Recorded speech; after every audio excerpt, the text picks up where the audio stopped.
મિત્રો, આ વાર્તા સંપૂર્ણપણે કાલ્પનિક છે અને ફક્ત મનોરંજન અને જાગૃતિના હેતુથી બનાવવામાં આવી છે. આ વિડીયો કોઈ પણ ગેરકાયદેસર પ્રવૃત્તિઓને સમર્થન આપતો નથી. મારું નામ પૂનમ છે. હું 3 ભાઈઓની એકમાત્ર બહેન હતી. મારા માતા પિતા અને ભાઈઓ મને ખૂબ પ્રેમ કરતા હતા. હું હંમેશા હસતી અને ખુશખુશાલ અમારા ઘરમાં ફરતી હતી. હું દરેકની આંખોનો તારો હતી. મેં વિચાર્યું હતું કે મારું જીવન હંમેશા આવી ખુશીઓથી ભરેલું રહેશે. પણ મને ક્યાં ખબર હતી કે ક્યારેક કોઈ એવું આવે છે જે આપણા જીવનને સમૃદ્ધ પણ કરી શકે છે અને બરબાદ પણ કરી શકે છે. અમારું ઘર હંમેશા હાસ્ય, આનંદ અને મસ્તીથી ભરેલું રહેતું હતું. મારા 3 ભાઈઓ મને ખૂબ પ્રેમ કરતા હતા. જ્યારે પણ મારા મોટા ભાઈ ઓફિસે જતા ત્યારે હંમેશા મારા માટે કંઈક સારું ખાવા પીવાનું લાવતા. પૂનમ, મારી લાડકી, અહીં આવ. મારા મોટા ભાઈએ ડ્રોઈંગ રૂમમાંથી બૂમ પાડી. હું રસોડામાંથી દોડતી બહાર આવી. હા ભાઈ, આજે મારા માટે શું લાવ્યા છો? તેના હાથમાંની થેલી જોઈને મેં કહ્યું, લે, તારી મનપસંદ બંગડીઓ. તેમણે મારા માથા પર પ્રેમથી હાથ ફેરવ્યો. તમે લોકો એને આટલી બધી બગાડો છો. કાલે જ્યારે એ પોતાના ઘરે જશે ત્યારે એ ત્યાં કેવી રીતે ટકશે? એ આવી જ બધી માંગણીઓ કરશે. પછી એ એના પતિને પણ આવું જ કરાવશે. મમ્મી હસીને બોલ્યા, તો શું થયું મમ્મી? મારી બહેન રાજકુમારીની જેમ રહેશે. અમે એના લગ્ન એવી જગ્યાએ ગોઠવીશું જે એને ખૂબ માન સન્માન આપશે. સામેની ખુરશી પર બેઠેલા મારા વચલા ભાઈએ કહ્યું. આ સાંભળીને હું શરમાઈ ગઈ અને દોડીને મારા રૂમમાં જતી રહી. મને મારા પરિવારના પ્રેમ પર ખૂબ ગર્વ હતો. મારો પરિવાર મારા માટે યોગ્ય પાત્રની શોધ કરી રહ્યો હતો. મારા 2 મોટા ભાઈઓ પરણેલા હતા અને મારી બંને ભાભીઓ મને ખૂબ પ્રેમ કરતી હતી. હવે ઘરમાં મારા લગ્નની વાતો ચાલી રહી હતી. પછી એક સાંજે જ્યારે પપ્પા એક જૂના મિત્રને મળીને ઘરે પાછા ફર્યા ત્યારે તેમના ચહેરા પર એક અજીબ શાંતિ અને ખુશી દેખાતી હતી. તેઓ સીધા મમ્મીની બાજુમાં બેસવા ગયા. ગંગા, મારા મિત્રે એના દીકરા દુષ્યંત માટે આપણી દીકરી પૂનમનો હાથ માંગ્યો છે. પપ્પાના અવાજમાં આનંદ સ્પષ્ટ હતો. હું રસોડાના દરવાજા પાછળ ઊભી રહીને આ બધું સાંભળી રહી હતી. મારું હૃદય જોરથી ધબકવા લાગ્યું. આખરે એક અદ્ભુત વાત છે, પણ પૂનમ હજી એટલી મોટી નથી થઈ કે ઘરની બધી જવાબદારીઓ સંભાળી શકે. આટલી ઉતાવળ શા માટે છે? મમ્મીએ મારો પક્ષ લેતા કહ્યું, અરે દીકરીઓ હંમેશા તેમના માતા પિતા માટે નાની જ રહે છે. એ આપણને ક્યારેય મોટી લાગતી નથી. અને જ્યારે કોઈ વ્યક્તિના ખભા પર જવાબદારી પડે છે ત્યારે તે બધું સંભાળતા શીખી જાય છે. આમ પણ છોકરો ખૂબ ભણેલો અને ખૂબ જ સુંદર યુવાન છે. અને સૌથી મહત્વની વાત એ છે કે તે એક જૂના મિત્રનો દીકરો છે. તેથી મને તેના ગુણો અને ચારિત્ર્ય વિશે કોઈ શંકા નથી. મને વિશ્વાસ છે કે તે આપણી પૂનમ માટે સંપૂર્ણ પાત્ર છે. ઠીક છે, જો તમે એવું જ ઈચ્છો છો તો સારું, હું પૂનમના ભાઈઓ સાથે આ વિશે વાત કરીશ. પપ્પાએ આત્મવિશ્વાસથી જવાબ આપ્યો. મમ્મી સહમત થયા અને થોડા દિવસોમાં દુષ્યંતનો પરિવાર અમારા ઘરે લગ્ન નક્કી કરવા આવ્યો. દુષ્યંત ખરેખર ભણેલો અને સુંદર યુવાન હતો. તેના શબ્દોમાં એક અજીબ મોહકતા અને સાદગી હતી. અમારી સગાઈ પછી અમે ફોન પર વાત કરવાનું શરૂ કર્યું. પૂનમ, મને વિશ્વાસ નથી આવતો કે તું મારા જીવનમાં આવી રહી છે. તેણે મને પહેલીવાર ફોન કર્યો ત્યારે તેના અવાજમાં એક અજીબ ઉલ્લાસ હતો. હું પણ આ સંબંધને લઈને ઉત્સાહિત હતી. હું ખૂબ ખુશ છું. મેં શરમાઈને નજર નીચી કરી અને સંક્ષિપ્તમાં જવાબ આપ્યો, તમે બહુ ઓછું બોલો છો પૂનમ, પણ સાચું કહું તો મને તમારું મૌન ગમે છે. હું તમને દુનિયાની બધી ખુશીઓ આપીશ. બસ મારા પર હંમેશા વિશ્વાસ રાખજો. તેના શબ્દોએ મારા માસૂમ હૃદયમાં એક મજબૂત જગ્યા બનાવી લીધી હતી. અમે ફોન પર લાંબી વાતચીત કરતા હતા અને પછી આખરે અમારા લગ્નનો દિવસ આવી ગયો. હું લાલ જોડામાં સજી ધજીને દુલ્હન તરીકે દુષ્યંતના ઘરે જવા નીકળી. વિદાય વખતે મારા 3 ભાઈઓ અને મારા માતા પિતા ખૂબ રડી રહ્યા હતા. મારી માતાએ મને ગળે લગાવીને ખૂબ આશીર્વાદ આપ્યા. તેમણે કહ્યું, મારી દીકરી હંમેશા ખુશ રહેજે અને તારા ઘરને સ્વર્ગ જેવું રાખજે. તેમના શબ્દો મારા કાનોમાં ગૂંજતા રહ્યા. દુષ્યંત એક અદ્ભુત જીવનસાથી સાબિત થયો. હું તેના પ્રેમમાં ખૂબ ઊંડે ઉતરી ગઈ હતી. લગ્ન પછી પણ તે મારી સંભાળ એવી જ રીતે રાખતો હતો જે રીતે પહેલાં રાખતો હતો. એટલે જ તે મારી આખી દુનિયા બની ગયો હતો. હું તેની નાની નાની વાતનું અને તેની પસંદ નાપસંદનું ધ્યાન રાખતી હતી અને તે પણ મારી ખૂબ કાળજી લેતો હતો. પૂનમ, હું આજે વહેલો ઘરે આવ્યો છું. એક બપોરે તે કામ પરથી પાછો આવીને મને પૂછ્યું, શું થયું દુષ્યંત, બધું બરાબર છે? તમે આટલા વહેલા કેમ પાછા આવ્યા? તમને સારું નથી લાગતું? નહીં, મેં ગભરાઈને પૂછ્યું. હું ઠીક છું. હું ફક્ત મારી પ્રિય પત્ની સાથે રહેવા માટે વહેલો પાછો આવ્યો. કામ તો આજીવન ચાલતું રહેશે. તે હસ્યો અને મારો હાથ પકડીને મને નજીક ખેંચી. તેના પ્રેમથી હું હંમેશા તેની આસપાસ જ મારી દુનિયા જોવા લાગી હતી. લગ્ન પછી પણ મેં મારા માતા પિતાના ઘરે જવાનું ઘણું ઓછું કરી દીધું હતું, કારણ કે મારા પતિ સાથેનું મારું જીવન એટલું ખુશ હતું કે હું બીજું કંઈ વિચારી પણ નહોતી શકતી. જીવનના તમામ આનંદ મારી જોડીમાં કેન્દ્રિત થઈ ગયા હતા. દુષ્યંત સાથે વિતાવેલી દરેક ક્ષણ સુંદર લાગતી હતી. લગ્નને લગભગ 5 મહિના વીતી ગયા હતા. જીવન ખૂબ જ સરળતાથી અને ખુશીથી ચાલી રહ્યું હતું. ત્યારે એક રાત્રે દુષ્યંત ઓફિસમાંથી પાછો ફર્યો. ખૂબ ગંભીર દેખાતો હતો. શું વાત છે દુષ્યંત, આજે તમે આટલા શાંત કેમ છો? મેં ટેબલ પર જમવાનું મૂકતા તેને પૂછ્યું. પૂનમ, મારે તારી સાથે એક ખૂબ જ મહત્વપૂર્ણ વાત કરવી છે. તેણે તેની પ્લેટ બાજુ પર ધકેલી દીધી અને કહ્યું, હા મને કહો, હું સાંભળી રહી છું. મને મુંબઈની એક મોટી મલ્ટીનેશનલ કંપની તરફથી નોકરીની ઓફર મળી છે. પગાર મારા વર્તમાન પગાર કરતાં લગભગ 3 ગણો વધારે છે અને પ્રમોશનની ઘણી તકો છે. તેથી મેં નિર્ણય કર્યો છે કે આપણે મુંબઈ શિફ્ટ થઈ જશું. તેને વિગતો સમજાવી. મારા હાથમાંથી પાણીનો ગ્લાસ લગભગ છૂટી ગયો. પણ દુષ્યંત, મુંબઈ તો અહીંથી ઘણું દૂર છે. મારો આખો પરિવાર અહીં રહે છે. આપણે આટલે દૂર એકલા કેવી રીતે રહીશું? મેં ચિંતિત અને બેચેન થઈને પૂછ્યું. ઓહ માય લવ, શું તું મારા માટે આટલું પણ નથી કરી શકતી? આપણે ત્યાં આપણું નવું ઘર બનાવીશું અને હું તારી સાથે છું.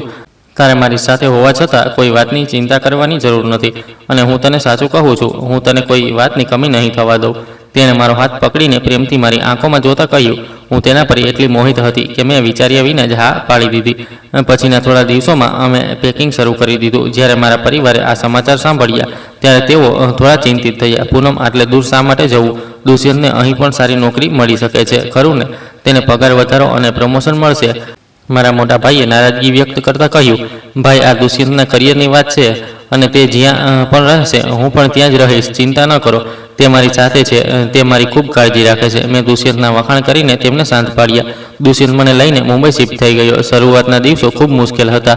મને નવા શહેરમાં ખૂબ અજીબ લાગતું હતું કારણ કે હું ત્યાં કોઈને ઓળખતી નહોતી. પણ દુષ્યંતે મને ક્યારેય એકલતા અનુભવવા ન દીધી. હું મારા જીવનને અને મારા નવા ઘરને સજાવવામાં એટલી મશગુલ થઈ ગઈ હતી કે મારા પરિવાર સાથેની મારી વાતચીત ઓછી થઈ ગઈ. મેં મહિનાઓ સુધી તેમની સાથે ફોન પર વાત ન કરી. સમય વીતતો ગયો. અમે મુંબઈમાં ખૂબ ખુશ હતા. પછી એક રાત્રે મારા જીવનનો સૌથી ભયાનક ક્ષણ આવી. અડધી રાત હતી જ્યારે હું અચાનક દુષ્યંતના જોરદાર કણસવાથી જાગી ગઈ. દુષ્યંત, તને શું થયું? હું ગભરાઈને લાઇટ ચાલુ કરી. પૂનમ, મને મારા કિડનીના ભાગમાં અસહ્ય દુખાવો થઈ રહ્યો છે. એટલો તીવ્ર કે હું હવે સહન નથી કરી શકતો. મને લાગે છે કે હું મરી રહ્યો છું. તે દુખાવામાં પથારી પર તડપી રહ્યો હતો અને પરસેવાથી રેબઝેબ હતો. તેને આવી હાલતમાં જોઈને હું ડરી ગઈ. મેં ઝડપથી તેને ઊભો કર્યો અને માંડ કાર સુધી લઈ ગઈ. રાત્રિના આ સમયે આ અજાણ્યા શહેરમાં હોસ્પિટલ પહોંચવું કોઈ આપત્તિ ઓછું નહોતું. પણ દુષ્યંત એટલો બહાદુર હતો કે દુખાવા છતાં તેણે હિંમતથી ડ્રાઇવિંગ કર્યું અને હોસ્પિટલ પહોંચ્યો. ઇમરજન્સી રૂમમાં પહોંચતા જ ડૉક્ટરે તેને તરત ઇન્જેક્શન આપ્યા. ડૉક્ટર, મારા પતિને શું થયું છે? આ અચાનક દુખાવો શું છે? મેં આંસુ સાથે ડૉક્ટરને પૂછ્યું. જુઓ મેડમ, ચિંતા ન કરો, અમે તેને પેનકિલર્સ આપ્યા છે. અમે સવારે તેના પર કેટલાક ટેસ્ટ કરીશું. પછી જ અમને ખબર પડશે કે તેની સમસ્યા શું છે. ડૉક્ટરે મને આશ્વાસન આપ્યું. દુષ્યંતને આખી રાત હોસ્પિટલમાં દાખલ કરવામાં આવ્યો. હું આખી રાત તેના પલંગ પાસે બેસીને રડતી રહી અને ભગવાનને પ્રાર્થના કરતી રહી. સવાર સુધીમાં તેનો દુખાવો ઘણો ઓછો થઈ ગયો હતો. તેથી હોસ્પિટલે તેને રજા આપી દીધી અને હું તેને પાછો ઘરે લઈ આવી. તે ક્ષણ મને લાગ્યું કે દુષ્યંત નહીં પણ હું પોતે પીડાઈ રહી છું. હું તેને ખૂબ પ્રેમ કરતી હતી અને તેને થોડો પણ દુખાવો થાય તે મારા માટે અસહ્ય હતો. અમે હોસ્પિટલમાંથી પાછા ફર્યા અને દુષ્યંતને રાહત મળી. પણ આ રાહત માત્ર થોડા સમય માટે જ હતી કારણ કે બીજા દિવસે ફરી દુખાવો શરૂ થઈ ગયો અને હવે દુષ્યંતનો દુખાવો રોજિંદો બની ગયો હતો. તેણે કામ પરથી વધુ સમયની રજા લેવાનું શરૂ કર્યું. તેનો ચહેરો ધીમે ધીમે પીળો પડવા લાગ્યો અને તેનું વજન ઝડપથી ઘટવા લાગ્યું.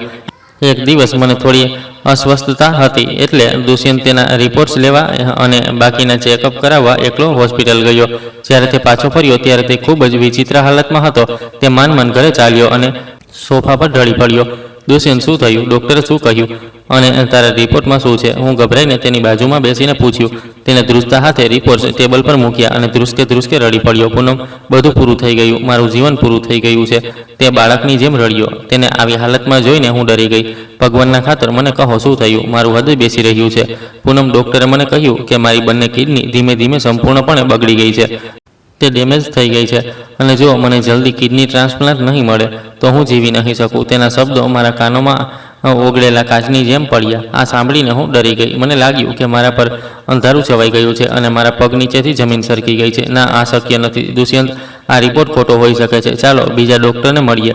તને કંઈ નહીં થાય. તારી કિડની કેવી રીતે ડેમેજ થઈ શકે? મેં તેને ગળે લગાવીને જોરદાર રડવાનું શરૂ કર્યું. ડૉક્ટરે કહ્યું કે મારે કાલે ડાયાલિસિસ પર જવું પડશે અને જલ્દી ડોનર શોધવો પડશે. નહીં તો હું તને આ દુનિયામાં એ એકલી છોડીને જતો રહીશ, પણ પૂનમ મારે મરવું નથી.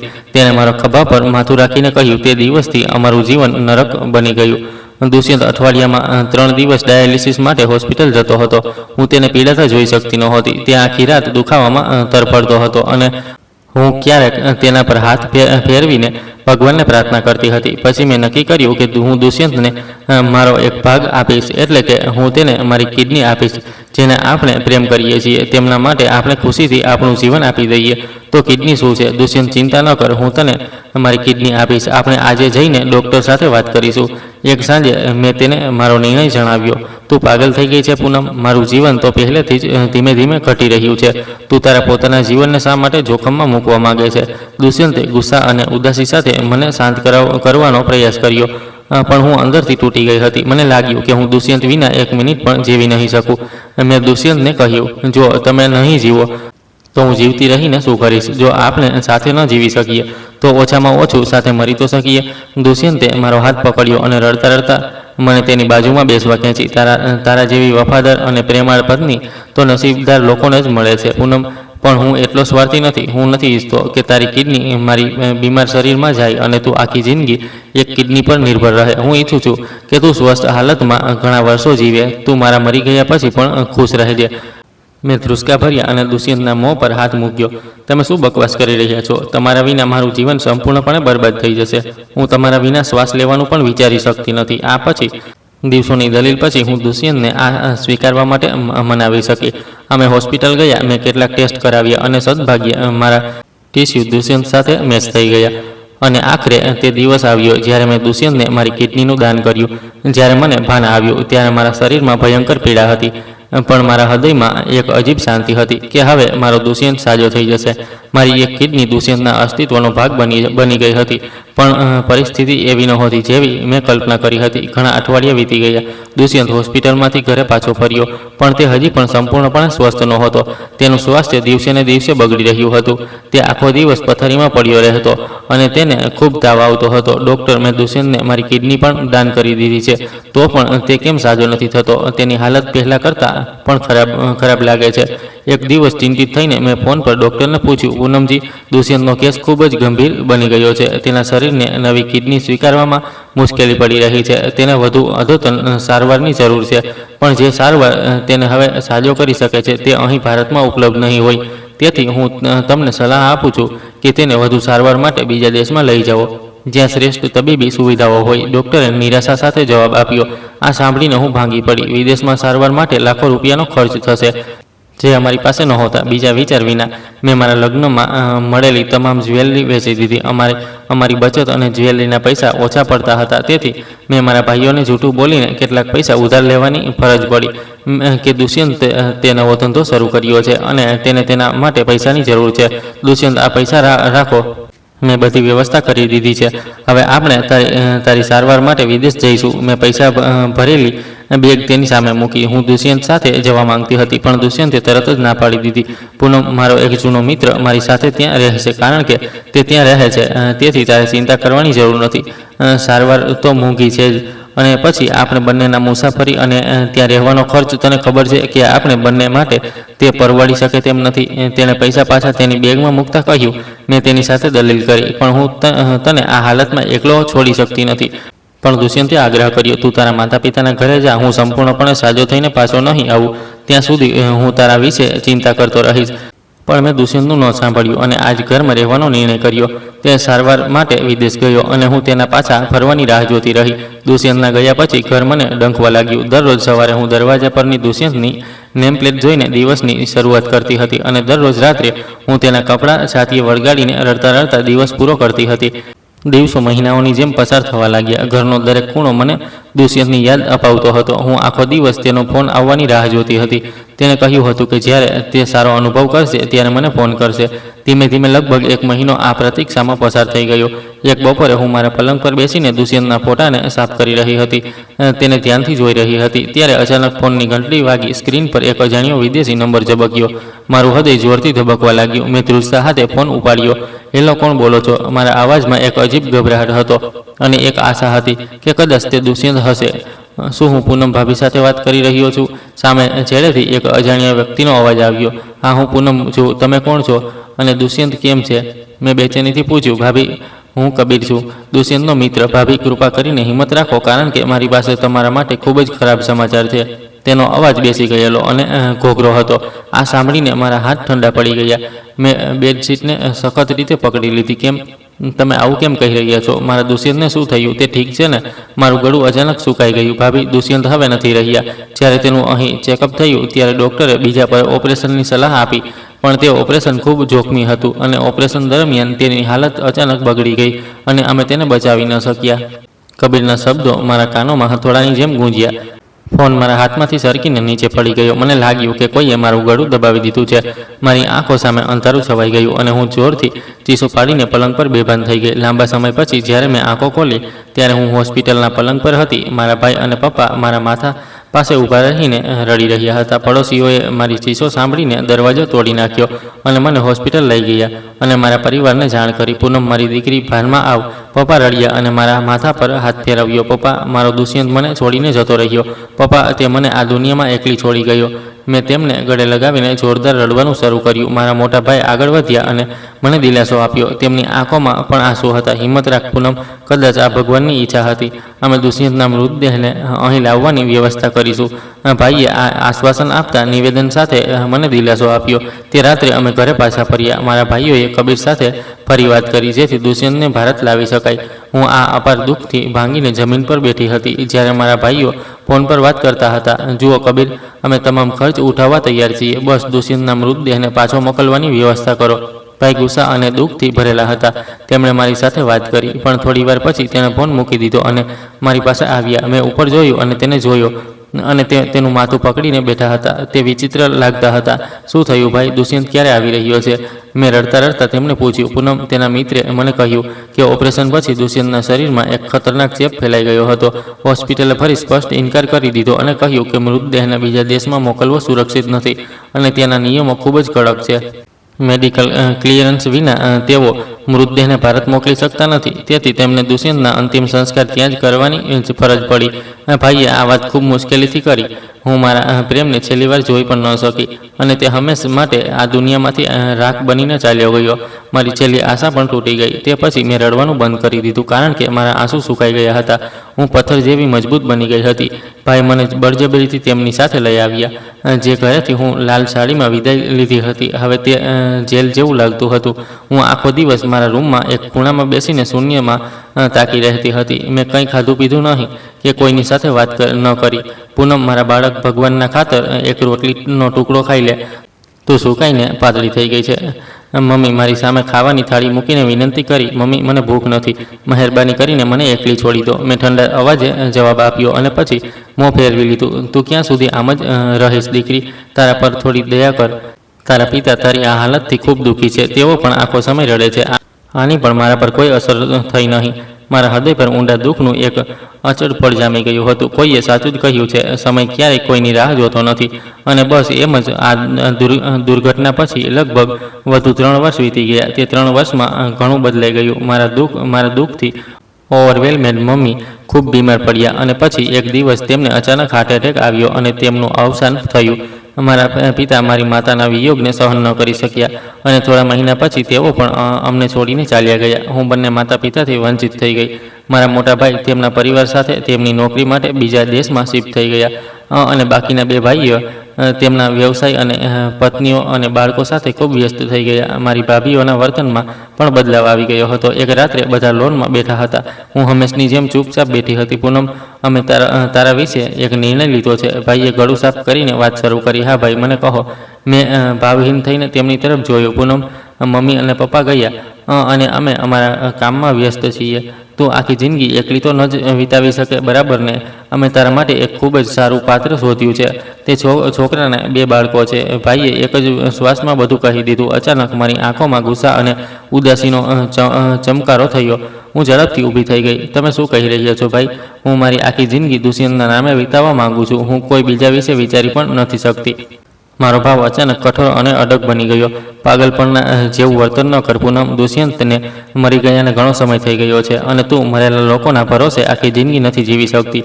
મારા બીજા ભાઈએ મને જોરથી ઠપકો આપ્યો, તે તમારા બધા માટે મરી ગયો હશે, પણ મારા માટે તે જીવંત છે અને હું આ બીજા લગ્ન નહીં કરું. તમે મને ફોર્સ ન કરી શકો. મેં સ્પષ્ટ ના પાડી દીધી. હું મારા રૂમમાં ગઈ, દરવાજો બંધ કર્યો અને રડવા લાગી. આખી રાત મારા ભાઈ અને ભાભી બહાર દલીલ કરતા રહ્યા કે આ બોજ કેવી રીતે સહન કરવો. મને સમજાયું કે હું હવે આ ઘરમાં વધુ સમય રહી શકું તેમ નથી. બીજી સવારે મેં મારો તમામ સામાન પેક કરી લીધો. મારી પાસે થોડા પૈસા બચ્યા હતા જે મેં સાચવ્યા હતા. મેં મારી બેગ લીધી અને બહાર આવી જ્યાં બધા નાસ્તો કરી રહ્યા હતા. આ બેગ લઈને ક્યાં જઈ રહી છે? મારા ભાઈએ આશ્ચર્ય સાથે પૂછ્યું. હું આ ઘર છોડીને પાછી મુંબઈ જઈ રહી છું. આ એ જ શહેર છે જ્યાં મારા દુષ્યંતની યાદો ઘર કરી ગઈ છે. મેં દ્રઢતાથી કહ્યું, તું એકલી સ્ત્રી આટલા મોટા શહેરમાં કેવી રીતે ટકી છે?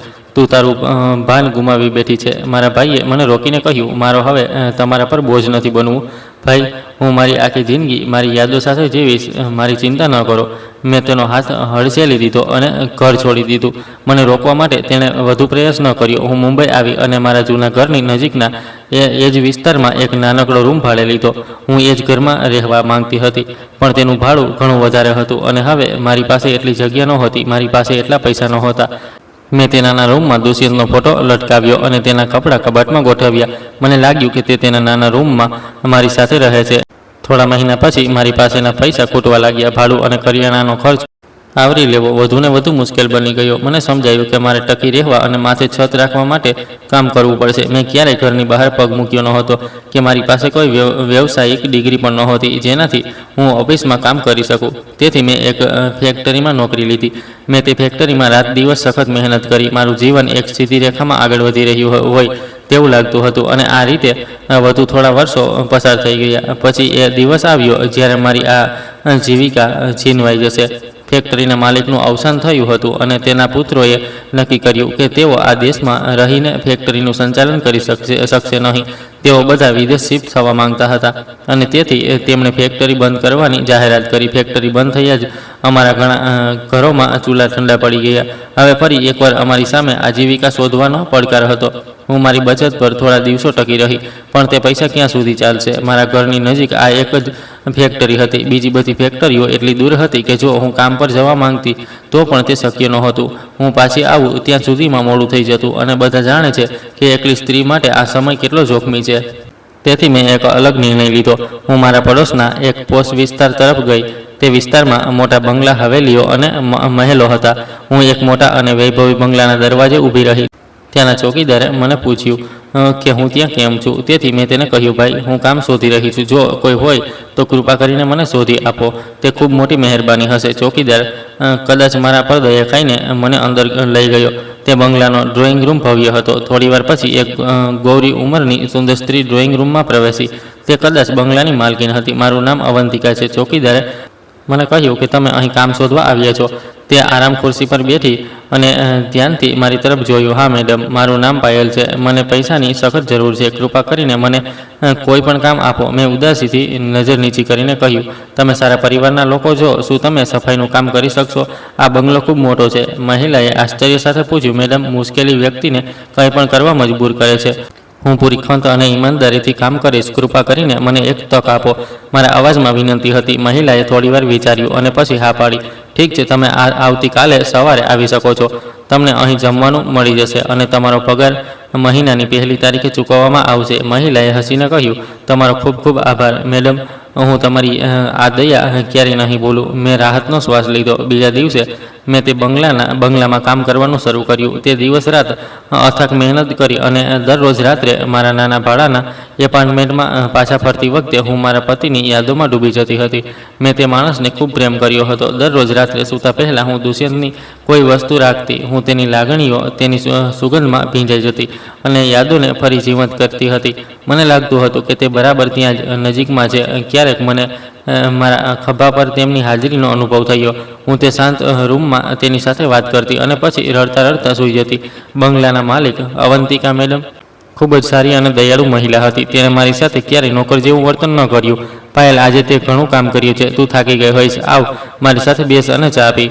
એક સાંજે તેણે મને રસોડામાં બોલાવી. ના મેડમ, હું અહીં રસોડામાં જ પી લઈશ. ચિંતા ન કરો, મેં ખચકાટ સાથે જવાબ આપ્યો. હું તને કહું છું, અહીં આવ. અને આવીને થોડા પકોડા પણ ખા. તેના વર્તનમાં એક લાગણી હતી. હું ગઈ અને તેની બાજુમાં બેઠી. પાયલ, તારા ચહેરા પર હંમેશા એક અજીબ ઉદાસી હોય છે, શું વાત છે? મને કહે, કદાચ તારા હૃદયને થોડી શાંતિ મળશે. તેણે મને ચાનો કપ આપ્યો અને સહાનુભૂતિથી પૂછ્યું, કંઈ નહીં મેડમ, બસ એ જ કે મારા જૂના ઘાવ છે જે ક્યારેય રૂઝતા નથી. મારા પતિ મને આ દુનિયામાં એકલા છોડી ગયા. હું તેમના વિના જીવતી છું, પણ જાણે મારો આત્મા તેમના શરીર સાથે જ ચાલ્યો ગયો હોય. આ કહેતી વખતે મારી આંખોમાં આંસુ આવી ગયા. ભગવાન તને ધીરજ આપે. સંજોગો સાથે જીવતા શીખવું પડે છે. તેણે મારો હાથ પકડીને મને આશ્વાસન આપ્યું. તે સાંજે તે મને ફરી જોઈ રહી હતી. જ્યારે હું ઘરેથી નીકળતી ત્યારે તે ટિફિનમાં રાતનું જમવાનું પેક કરી આપતી અને તે હંમેશા સમયસર પગાર ચૂકવતી. મેં તેને તેના પતિ વિશે ક્યારેય પૂછ્યું નહોતું, પણ મને બીજા નોકરો પાસેથી જાણવા મળ્યું કે તેના પતિ વિદેશમાં રહે છે અને તેમનો મોટો વ્યવસાય છે. માલકીનને 2 નાના બાળકો પણ હતા, એક દીકરો અને એક દીકરી, બંને ખૂબ જ સુંદર અને તોફાની. મારા કામકાજના દિવસ દરમિયાન હું તેના બાળકો સાથે રમતી અને ખુશ રહેતી.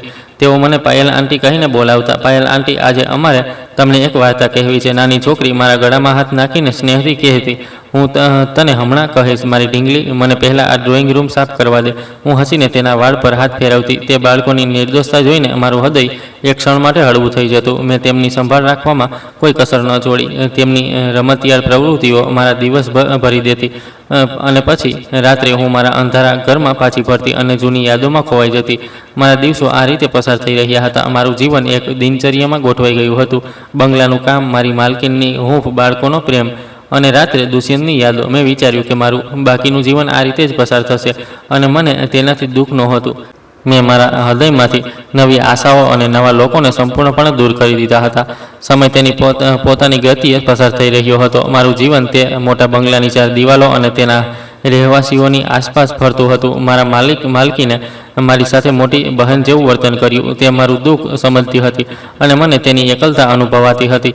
તેના બંને બાળકો મારા માટે ખૂબ ખાસ બની ગયા હતા. હું તેમની સાથે રમતી, તેમને વાર્તાઓ કહેતી અને તેમની દરેક નાની નાની વાતમાં આનંદ લેતી હતી. એક સવારે હું રસોડામાં નાસ્તો તૈયાર કરી રહી હતી ત્યારે તેનો દીકરો આદિ દોડતો આવ્યો. પાયલ આંટી, આજે તમે મારું શર્ટ ઇસ્ત્રી નથી કર્યું, મને સ્કૂલ માટે મોડું થઈ જશે.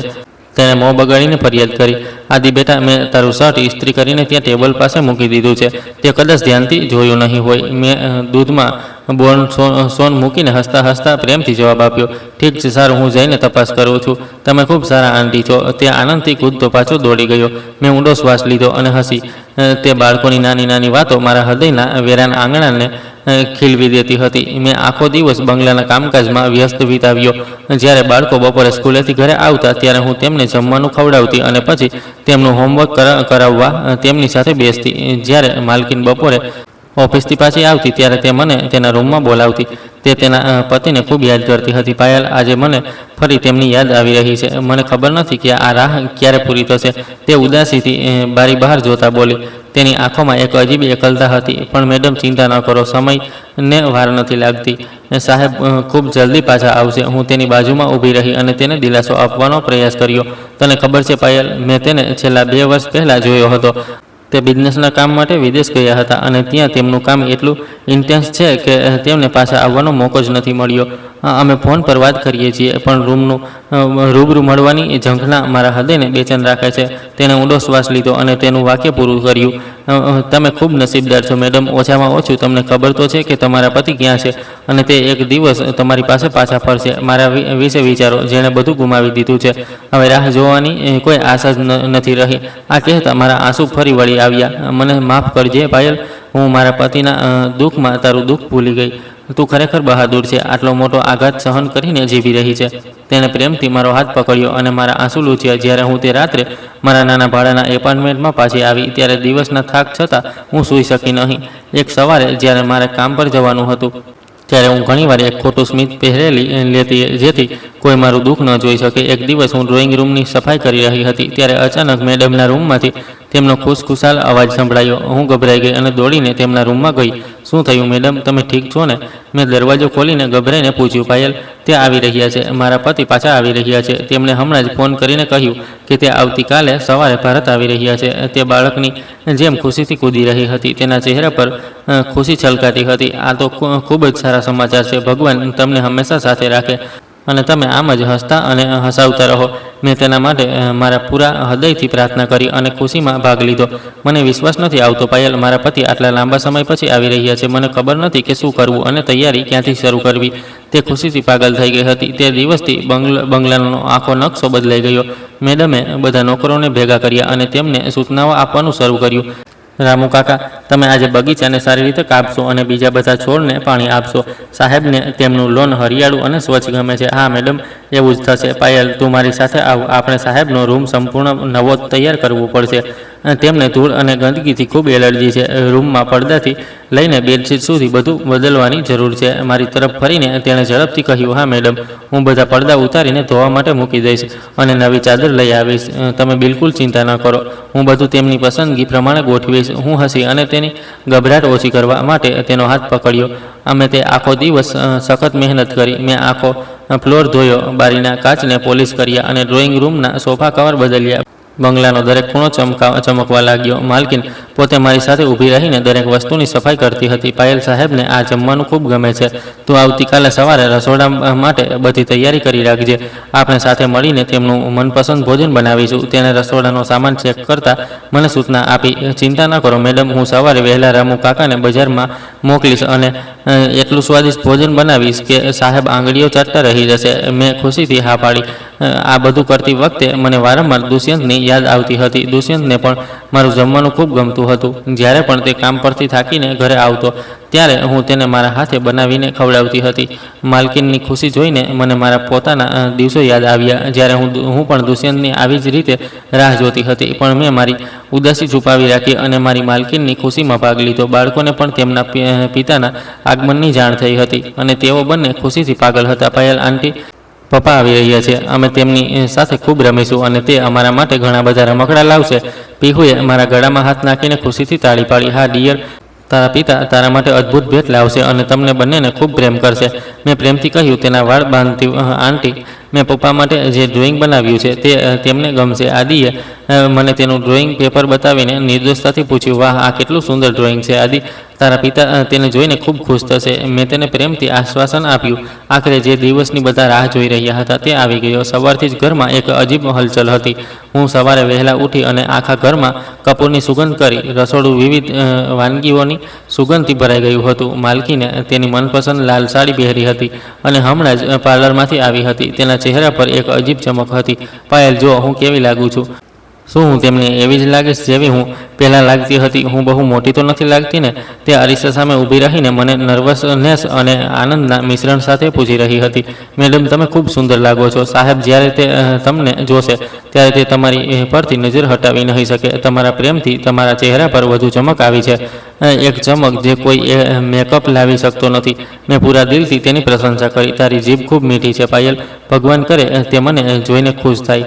હું ગભરામણથી પરસેવાથી ભીંજાઈ ગઈ છું. તેણે ટીસ્યુથી તેના હાથ લૂંટતા કહ્યું. સાંજ પડી, સૂર્ય આથમી રહ્યો હતો અને બંગલાની બધી લાઇટો ચાલુ કરવામાં આવી હતી. મેં બાળકોને નવા કપડાં પહેરાવ્યા હતા અને તેઓ દરવાજા પર ઊભા હતા. દરેકના હાથમાં ફૂલોનો ગુલદસ્તો હતો. માલકીનના આદેશ પર બીજા બધા નોકરોએ પણ સ્વચ્છ કપડાં પહેર્યા હતા, જેથી બધાનું સ્વાગત સન્માન સાથે અને ભવ્યતા સાથે થઈ શકે. પાયલ, તું પણ મારી સાથે દરવાજા પાસે આવ. તે આ ઘર માટે ખૂબ મહેનત કરી છે. હું ઈચ્છું છું કે તું મારા પતિને મળ, જેથી તે તને ઇનામ આપી શકે. માલકીને મારો હાથ પકડ્યો અને મને તેની સાથે ઊભી રાખી. મેડમ, આ મારી ફરજ હતી. તમે મને ખૂબ પ્રેમ કરો છો. શું હું તમારા માટે આટલું પણ ન કરી શકું? મેં મારું માથું નીચું કરીને કહ્યું. વીતતી દરેક ક્ષણથી રાહ વધુ લાંબી થતી હતી. માલકીન દરવાજા તરફ વારંવાર રાહ જોઈ રહી હતી. ત્યારે અચાનક તેના બહારના રસ્તા પર એક મોટી કાર ઊભી રહેવાનો અવાજ સાંભળ્યો. તેઓ આવી ગયા પાયલ, તેઓ આવી ગયા. કારનો અવાજ. માલકીન ખુશીથી બૂમ પાડી. તેમનો અવાજ સાંભળીને આદિ અને પીહુ પણ કૂદી પડ્યા. ચોકીદારો ઝડપથી આગળ વધ્યા અને બંગલાનો ભવ્ય દરવાજો ખોલ્યો અને એક ચમકતી મોંઘી કાળી કાર અંદર આવી અને પોર્ચ પર ઊભી રહી. જ્યારે એન્જિન બંધ થયું ત્યારે ઘર પર એક અજીબ શાંતિ છવાઈ ગઈ. મારું હૃદય પણ ધબકતું હતું, ક્યાં તો કોઈ અજાણ્યા ડરથી અથવા કદાચ માલકીનની ખુશીથી. મેં મારો દુપટ્ટો સરખો કર્યો અને બાળકોને કારના દરવાજાથી દૂર રાખવા માટે થોડા પાછળ ખસેડ્યા. ડ્રાઈવર બહાર આવ્યો અને દરવાજો ખોલ્યો. તે બહાર આવ્યો. માલકીનની આંખોમાં ખુશીના આંસુ આવી ગયા. તેણે તેના ચહેરાને તેના હાથથી ઢાંકી દીધો. હું પણ ધ્યાનથી જોઈ રહી હતી. તે માણસની રાહ જોઈ રહી હતી જેના પ્રેમમાં માલકીન પડી હતી. તે બહાર આવે. તે માણસ કારમાંથી બહાર આવ્યો. તેણે કાળો સૂટ પહેર્યો હતો અને તેના વાળ વ્યવસ્થિત રીતે ઓળેલા હતા. જેમ તેનું મોં પ્રકાશમાં આવ્યું, મારા શ્વાસ અટકી ગયા. મેં મારી આંખો સખત રીતે બંધ કરી અને ફરી ખોલી. મારું માથું ફરવા લાગ્યું અને મારો આત્મા કાંપી ગયો, કારણ કે તે બીજું કોઈ નહીં પણ માલકીનનો પતિ હતો. તે મારો પોતાનો પતિ, મારો પ્રેમ, મારો દુષ્યંત હતો. હું આગળ તાકી રહી, વિશ્વાસ ન કરી શકી. મેં મારી આંખો ચોળી મારી જાતને સમજાવવાનો પ્રયાસ કર્યો કે કદાચ મારી આંખો મને છેતરી રહી છે. તેણે મારી તરફ એક નજર કરી, પણ તેની આંખોમાં કોઈ આશ્ચર્ય કે પ્રેમ નહોતો. તેના બદલે એક ઠંડુ સ્મિત હતું. દુષ્યંત, તમે? શબ્દો અચાનક મારા મોંમાંથી નીકળી ગયા. મેં આગળ વધવાનો પ્રયાસ કર્યો, પણ મારા પગ થીજી ગયા. પાયલ, તું શું કરી રહી છે? શું તું પાગલ થઈ ગઈ છે? માલકીને સંપૂર્ણ આઘાત અને ગુસ્સા સાથે મારી તરફ જોતા કહ્યું. તેની આંખોમાં નારાજગી દેખાતી હતી. મેડમ, આ દુષ્યંત છે, મારા પતિ. તે જીવંત છે. મારો અવાજ ધ્રુજી ગયો અને આંસુ વહેવા લાગ્યા. મેં હાથ જોડીને માલકીન તરફ જોયું. તારી બકવાસ બંધ કર પાયલ. ભાનમાં આવ, આ દુષ્યંત નથી, આ મારા પતિ છે. વિવેકથી વાત કર. માલકીને મને ઠપકો આપ્યો, આગળ વધી અને તેના પતિનો હાથ પકડ્યો. આ સાંભળીને મારા પગ નીચેથી જમીન સરકી ગઈ. મારી દુનિયા અંધકારમાં ડૂબી ગઈ. મને આટલો ઊંડો વિશ્વાસઘાત થયો હતો કે મારું મન શૂન્ય થઈ ગયું. હું ત્યાં પથ્થરની જેમ ઊભી રહી. જેમ માલકીન દુષ્યંતનો હાથ પકડીને સુંદરતાથી બંગલામાં પ્રવાસી બાળકો તેને ગળે મળવા દોડી ગયા અને તેણે તેમને પ્રેમ કરવાનું શરૂ કર્યું. હું જાણતી હતી કે આ ખરેખર મારું દુષ્યંત છે. તેનો અવાજ, તેની ચાલ, તેનું સ્મિત, બધું સરખું હતું. તેની સાથે કોઈ મેળ નહોતો, પણ મારામાં એક આગ ભડકી રહી હતી. હું તેને પૂછવા માંગતી હતી કે તેણે મારી સાથે આવું કેમ કર્યું? તેણે મારા સાચા પ્રેમને આ રીતે કેમ છુપાવ્યો, પાછો વાળ્યો? તે રાત્રે બંગલો ઉજવણીથી ગૂંજી રહ્યો હતો. નોકરોને ઇનામ આપવામાં આવી રહ્યા હતા અને માલકીન ખુશીથી પાગલ હતી. હું રસોડાના એક ખૂણામાં જમીન પર બેસીને મારા આંસુ ગળી રહી હતી. મારું હૃદય લોહીના આંસુ રડી રહ્યું હતું. તે રાત્રે મોડેથી જ્યારે બંગલામાં લાઇટો ઓછી થઈ અને બધા પોતપોતાના રૂમમાં ગયા, ત્યારે હું રસોડું સાફ કરી રહી હતી. મને મારા પાછળ પગલાંનો અવાજ સંભળાયો. હું ફરી વળી અને જોયું તો દુષ્યંત દરવાજા પર ઊભો હતો. તેના ચહેરા પર કટાક્ષભર્યું સ્મિત હતું. તું જીવતો છે?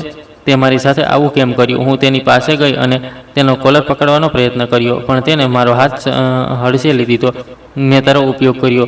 મેં તારી કિડની વેચી દીધી, કારણ કે મારે આ ધનિક મહિલા સાથે લગ્ન કરવા માટે પૈસાની જરૂર હતી. તેનું ખતરનાક હાસ્ય આખા રસોડામાં ગુંજી ઉઠ્યું. મારા કાનમાં ઝણઝણાટી થઈ. એનો મતલબ કે તે મારી સાથે દગો કર્યો. તું તો પહેલેથી જ મરી ગયો હતો, તો તું અહીં કેવી રીતે આવ્યો? હું આઘાતમાં પાછી હટી અને દિવાલ સાથે ઝૂકી ગઈ. મારો અવાજ ગળામાં ફસાઈ ગયો. હું મર્યો ન હતો. તું મૂર્ખ સ્ત્રી. મેં મરવાનો ઢોંગ કર્યો હતો. કબીર મારો મિત્ર ન હતો. તે હોસ્પિટલનો એક લોભી વોર્ડ બોય હતો, જેને મેં તારા ભાઈઓને જૂઠ બોલવા માટે પૈસા આપ્યા હતા. તેણે તેના ખિસ્સામાં હાથ નાખ્યો અને ક્રૂરતા અને ધૂર્તતાથી તેની યોજના જાહેર કરી, જેના પર તેને ખૂબ ગર્વ હતો. પણ તે મારી સાથે લગ્ન કેમ કર્યા? અને મારી કિડની વિશેની આ આખી વાત શું હતી? મેં હાંફતા પૂછ્યું. મને મારા પર તૃણા આવી, કારણ કે મને તારી માલકીન અવંતિકાની સંપત્તિ ખૂબ ગમતી હતી. હું ધનિક બનવા માંગતો હતો, પણ અરે, તે પોતે એક ધનિક માણસની દીકરી હતી અને તેને મેળવવા માટે મારે તેના પિતાને કોઈ પણ ભોગે પોતાને ધનિક સાબિત કરવો પડ્યો હતો. અને તેથી જ મેં તારો ઉપયોગ કર્યો. અને આ કહેતી વખતે તેના ચહેરા પર કોઈ પસ્તાવો નહોતો. તે શેતાનની જેમ હસી રહ્યો હતો. મારા પરિવારે તને માન આપ્યું. મેં તને મારી પાસે જે કંઈ હતું તે બધું આપ્યું, છતાં તારો લોભ ઘટ્યો નહીં. હું રડી પડી અને મારા ચહેરાને મારા હાથમાં છુપાવી દીધો. મને મારા વિનાશ પર રડવાનું મન થયું.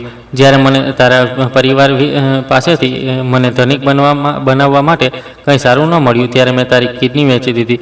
તે મને કહ્યું કે તે કિડની મને દાન કરી હતી, પણ એવું નહોતું. મને કોઈ કિડનીની બીમારી નહોતી.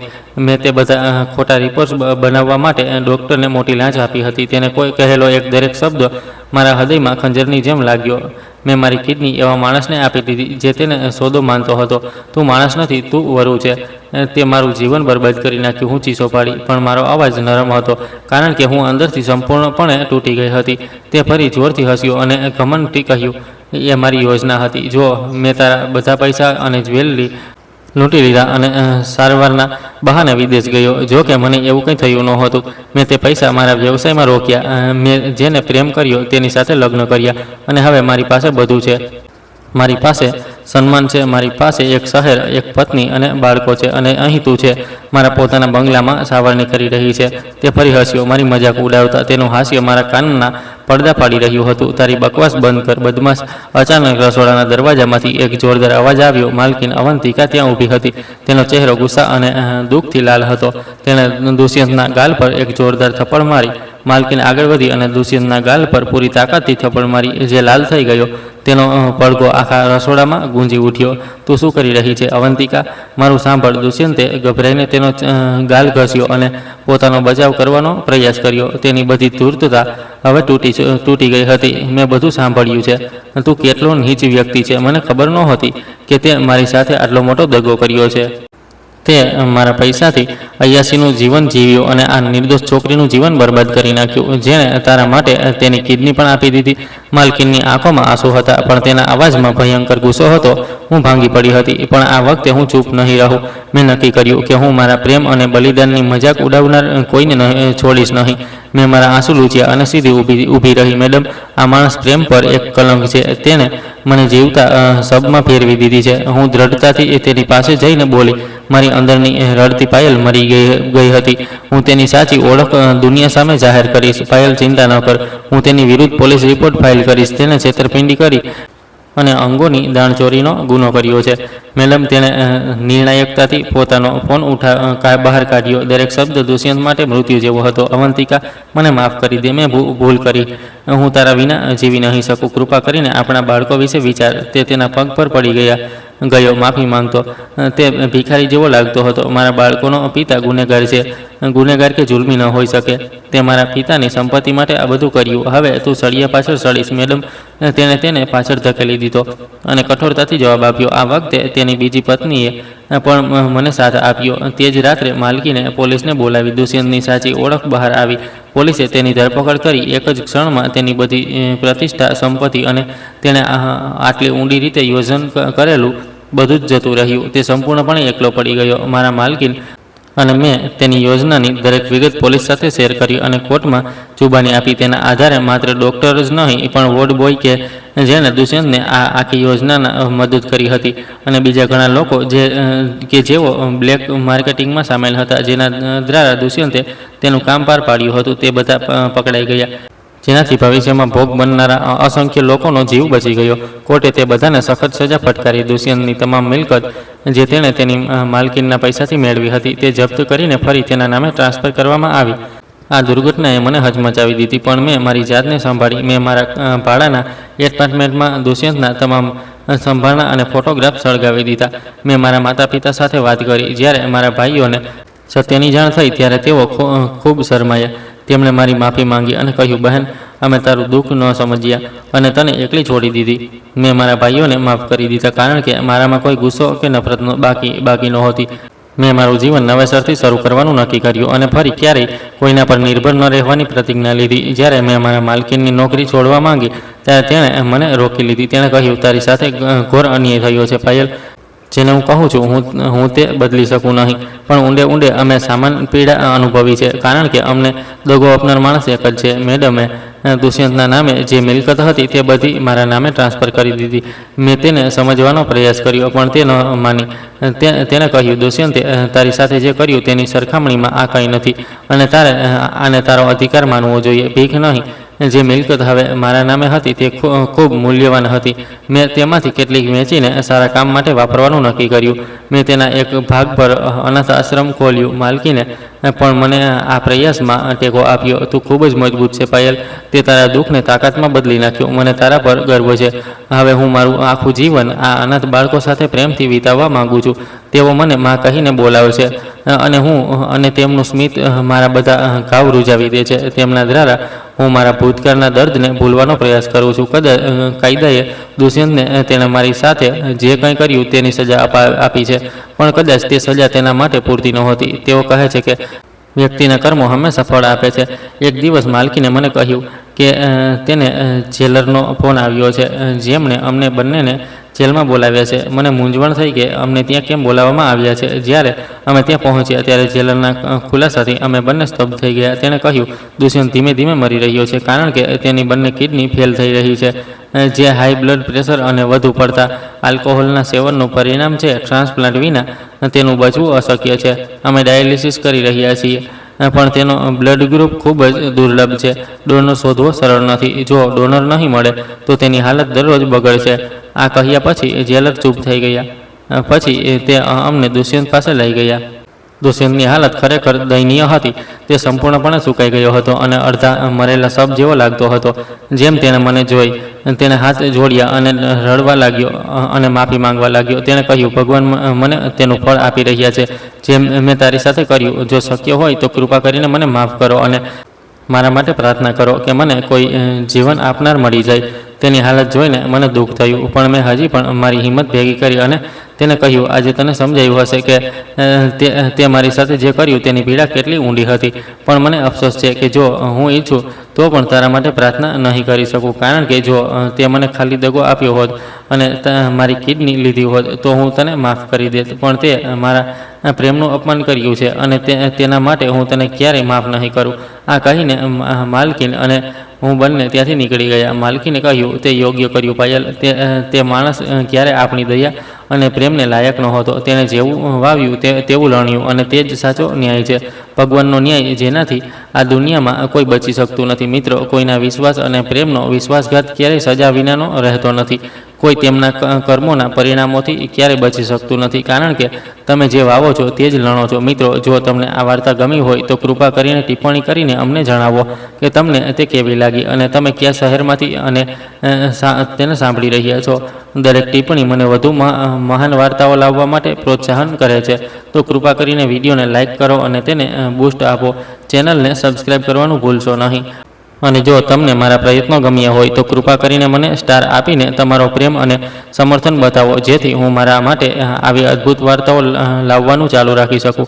આ વિડીયો સંપૂર્ણપણે કાલ્પનિક વાર્તા પર આધારિત છે, જે માત્ર મનોરંજન અને સામાજિક જાગૃતિના હેતુથી રજૂ કરવામાં આવી છે. આ વાર્તામાં તમામ પાત્રોના નામ, સ્થળો અને ઘટનાઓ લેખકની કલ્પના છે અને તેનો કોઈ વાસ્તવિક વ્યક્તિ, સંસ્થા અથવા સ્થળ સાથે કોઈ સંબંધ નથી. કોઈ પણ વ્યક્તિ અથવા ઘટના સાથેની કોઈ પણ સમાનતા માત્ર સંયોગ છે. આ વિડીયોમાં દર્શાવવામાં આવેલા કોઈ પણ ગુના, હિંસા, છેતરપિંડી અથવા ગેરકાયદેસર પ્રવૃત્તિઓ જેમ કે અંગોની હેરાફેરી આ વાર્તા દ્વારા સમાજમાં જાગૃતિ લાવવાના એકમાત્ર ઉદ્દેશથી છે. અમારો ઉદ્દેશ્ય કોઈ પણ ગેરકાયદેસર અથવા અયોગ્ય પ્રવૃત્તિઓને પ્રોત્સાહન આપવાનો કે સમર્થન આપવાનો નથી.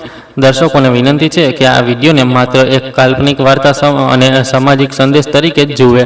કોઈ પણ પ્રકારની ગેરકાયદેસર પ્રવૃત્તિ કાયદા હેઠળ ગુનો છે અને તેના ગંભીર પરિણામો આવી શકે છે. આભાર.